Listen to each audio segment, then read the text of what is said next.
O vento quente de verão varria as colinas de Israel, levando consigo o cheiro de terra seca e desesperança. O reino de Israel, uma nação rica em história e fé, agora se encontrava mergulhada na escuridão espiritual. A adoração a Baal havia se espalhado como uma doença, e a adoração ao verdadeiro Deus, o Senhor, parecia quase extinta. No palácio, o rei Acabe, casado com a implacável Jezabel, era o líder que, ao invés de proteger a fé de seu povo, se curvava diante de deuses falsos. Jezabel, em sua sede de poder, buscava destruir todos os profetas de Deus. A nação estava em caos, e o silêncio de Deus era ensurdecedor.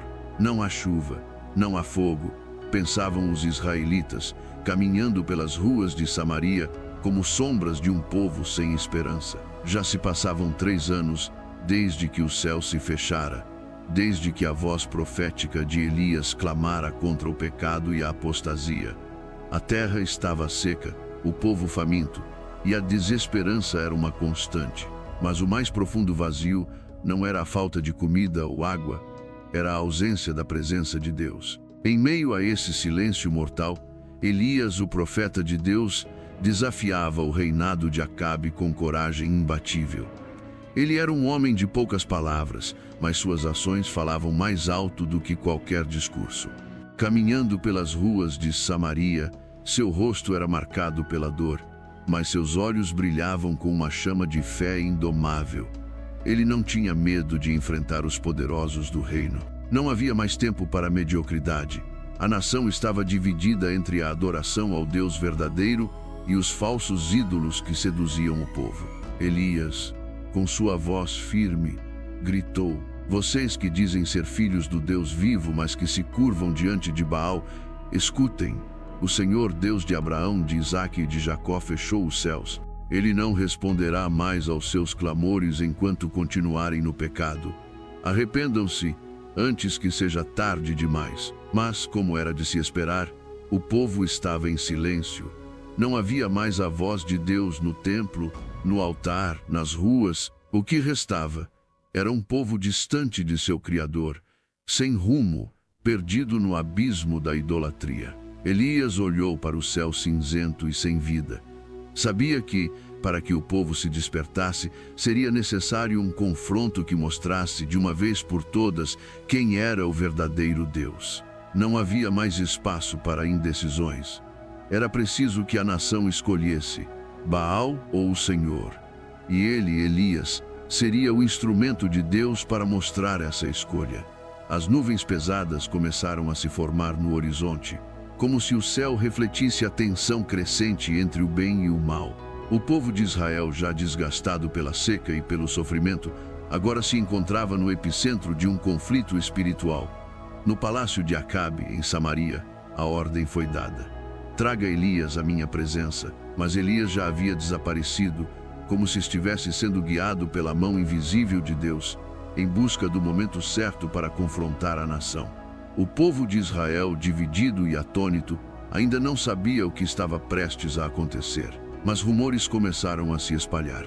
Elias estava convocando um confronto, uma batalha definitiva entre os profetas de Baal e ele, o último profeta de Deus. Era uma convocação pública.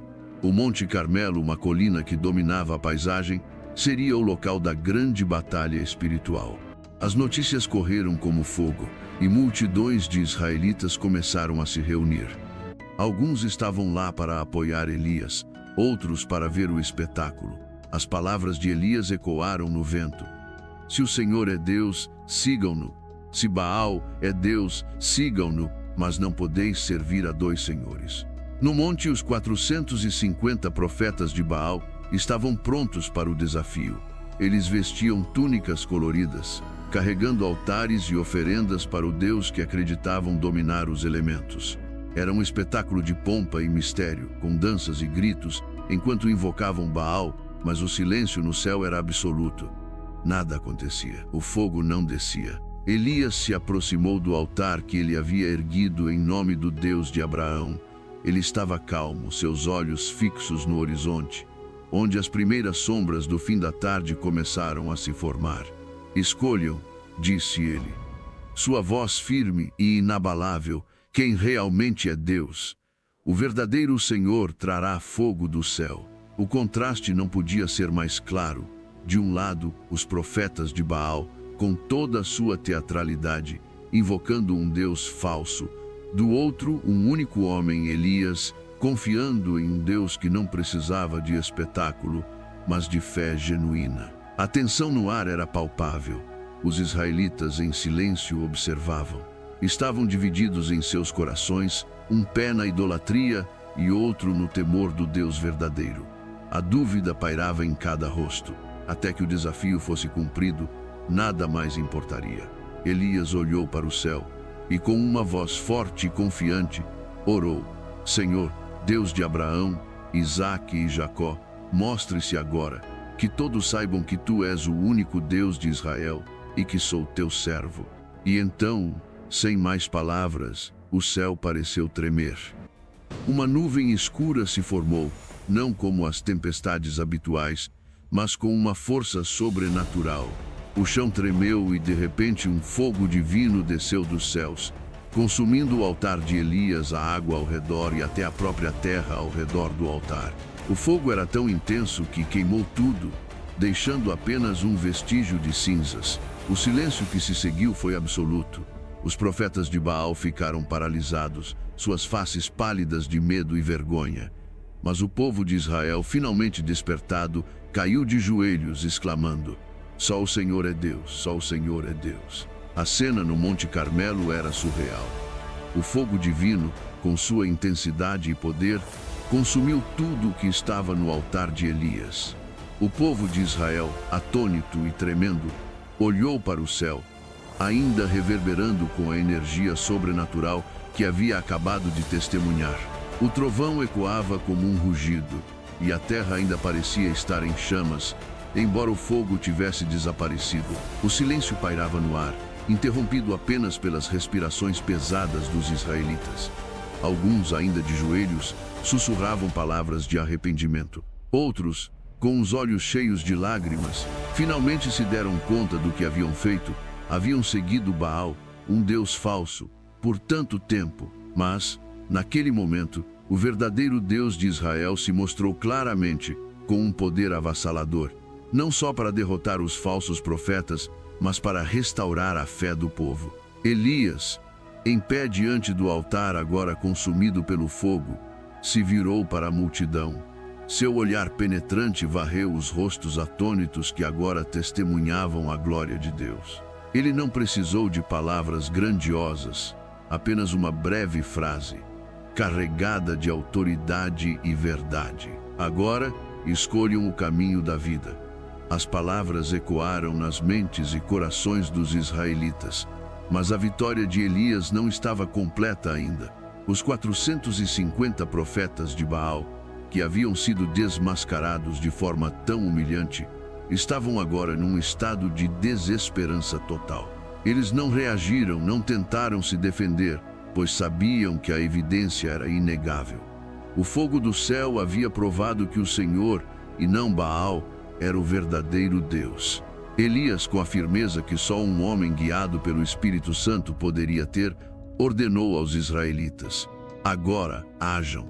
Não deixem um único profeta de Baal escapar. E assim, o povo de Israel, guiado pelo profeta, cercou os profetas derrotados e os conduziu à destruição, cumprindo a sentença de Deus contra aqueles que haviam conduzido a nação à idolatria. O céu, agora limpo de nuvens, parecia refletir a vitória do Senhor. O sol, já começando a se pôr, iluminava o Monte Carmelo com uma luz dourada, como um sinal de aprovação. A batalha espiritual estava ganha. O poder de Baal, que durante tanto tempo havia sido adorado em Israel, estava agora desfeito, como um sonho que se dissipava. Mas a vitória de Elias não trouxe alívio imediato. O peso da responsabilidade ainda pesava sobre os ombros do profeta. Ele sabia que, embora a idolatria de Baal tivesse sido derrotada, o coração do povo precisava ser restaurado. O povo de Israel, que havia se afastado de Deus por tanto tempo, precisava de uma mudança interna, uma verdadeira renovação espiritual. Elias, embora vitorioso, se retirou para um lugar isolado no sopé do Monte Carmelo, onde orou com fervor. Ele sabia que ainda havia um caminho árduo pela frente, um caminho que envolvia não apenas a restauração da nação, mas também a purificação das almas de Israel. O profeta, agora mais uma vez sozinho diante de Deus, intercedeu por seu povo, pedindo perdão, misericórdia e a restauração da aliança. Enquanto orava, uma rajada de vento passou por ele, seguida por um terremoto e, finalmente, por um fogo. Mas Deus não estava no fogo, nem no vento, nem no terremoto. Deus estava em um suave e delicado sussurro. Elias, ouvindo esse sussurro, soube que, embora o julgamento fosse necessário, a verdadeira transformação só viria através da graça e da misericórdia divina. Elias se levantou, sentindo a renovada presença de Deus, sabendo que a obra estava apenas começando. O povo de Israel havia sido confrontado com a verdade, mas agora cabia a eles responder ao chamado para a mudança verdadeira, para uma vida de fidelidade ao Deus que havia demonstrado seu poder de maneira tão imensa. Após a dramática derrota dos profetas de Baal, o Monte Carmelo parecia finalmente encontrar a paz. Mas, para Elias, a batalha estava longe de ser terminada. O povo de Israel havia presenciado a manifestação avassaladora do poder de Deus. Mas a verdadeira transformação espiritual precisava acontecer. Era necessário que a terra, devastada pela seca e pela idolatria, experimentasse a cura. De volta ao sopé do monte, Elias, ainda repleto de fervor, se ajoelhou e começou a orar. O céu, agora claro após a explosão de fogo que consumiu os altares de Baal, estava mudo, sem uma única nuvem à vista. A seca que havia afligido Israel por tanto tempo parecia interminável, como se até mesmo a própria terra estivesse sofrendo a consequência do afastamento do povo de Deus. Mas Elias sabia que para que a nação fosse restaurada, a chuva viria como um sinal da misericórdia de Deus, trazendo não apenas água, mas também renovação espiritual. Elias mandou seu servo olhar em direção ao mar, aguardando um sinal. Ele orou, persistente e incansável. Durante 7 vezes o servo retornou, trazendo notícias de que não havia nuvem no horizonte. Mas Elias não desanimou. Ele sabia que a palavra do Senhor era fiel, e ele confiava que o Deus que havia enviado o fogo no monte agora traria a chuva. Finalmente, na 8ª vez, o servo retornou com uma notícia diferente. Eu vi uma pequena nuvem, do tamanho da palma de uma mão, subindo do mar. O coração de Elias se encheu de esperança. Ele sabia que essa nuvem, embora pequena, era um sinal do cumprimento da promessa divina. Sem hesitar, o profeta se levantou e deu ordens imediatas. Preparem-se, a chuva está chegando, disse ele aos líderes de Israel e aos seus seguidores. O céu, que antes estava imutável, agora começava a se encher de nuvens escuras. O vento soprou com mais força e os trovões começaram a rugir mais uma vez. O momento que todos temiam, mas que Elias sabia que era necessário, estava prestes a acontecer. E então, a chuva caiu. Primeiramente, uma leve garoa começou a cair. Depois se transformou em um torrencial aguaceiro que lavou a terra. O povo de Israel, que havia sofrido tanto com a seca e com os efeitos da idolatria, se reuniu maravilhado e agradecido, enquanto as águas caíam do céu como uma bênção divina. Era mais do que uma simples chuva. Era o início da restauração, não só da terra, mas também da alma de Israel. Elias, com os olhos levantados ao céu, sabia que aquele momento era o cumprimento de uma promessa de Deus, uma promessa de misericórdia e renovação. A chuva lavou a terra, e com ela, o coração de um povo que finalmente reconhecia o Senhor como o único Deus verdadeiro. O renascimento não viria apenas com a água do céu, mas com o despertar espiritual que mais uma vez os convidava a voltar a Deus de todo o coração. Elias, agora exausto, olhou para o povo reunido. Ele sabia que ainda havia muito trabalho a fazer. O fogo havia consumido o altar, mas a verdadeira transformação precisava vir do interior de cada indivíduo. Ele se levantou e, em meio à chuva, declarou: que a chuva não apenas regenere a terra, mas também nossos corações. Que este seja o início da verdadeira restauração de Israel. E enquanto a chuva continuava a cair, Elias sabia que o povo de Israel havia dado um passo decisivo em sua jornada de volta a Deus. A luta contra a idolatria não havia terminado, mas o maior confronto já havia ocorrido no Monte Carmelo, e a vitória espiritual estava finalmente ao alcance de todos. E assim, a história de Elias no Monte Carmelo nos ensina uma poderosa lição. Com coragem e fé inabalável, Elias fez descer fogo do céu, mostrando a todo Israel que só o Senhor é Deus. O altar consumido pelas chamas foi o sinal que despertou o povo, levando-o a derrotar os 400 profetas de Baal e a restaurar sua aliança com o Deus verdadeiro. Foi um momento de vitória espiritual, mas também de renovação. Elias não apenas presenciou o poder de Deus, ele foi usado como instrumento para restaurar o povo. A chuva que finalmente desceu sobre a terra seca não foi apenas um alívio físico, mas um símbolo da graça e da renovação espiritual que Deus oferecia ao seu povo. Este é o mesmo Deus que hoje deseja restaurar nossos corações. Que a coragem de Elias nos inspire a confiar no Senhor, mesmo diante das batalhas mais difíceis. Que possamos lembrar que o mesmo Deus que respondeu com fogo do céu e trouxe chuva em meio à seca, ainda é poderoso para agir em nossas vidas. Ele é o Deus que ouve nossas orações, renova nossas forças e transforma os impossíveis em vitória. Confie no Senhor, pois Ele nunca falha. E com essa mensagem poderosa, encerramos o vídeo de hoje. Que esses ensinamentos transformem a sua vida. Se este conteúdo falou ao seu coração, deixe o seu like, inscreva-se no canal e ative as notificações para não perder nenhum vídeo que pode mudar a sua história.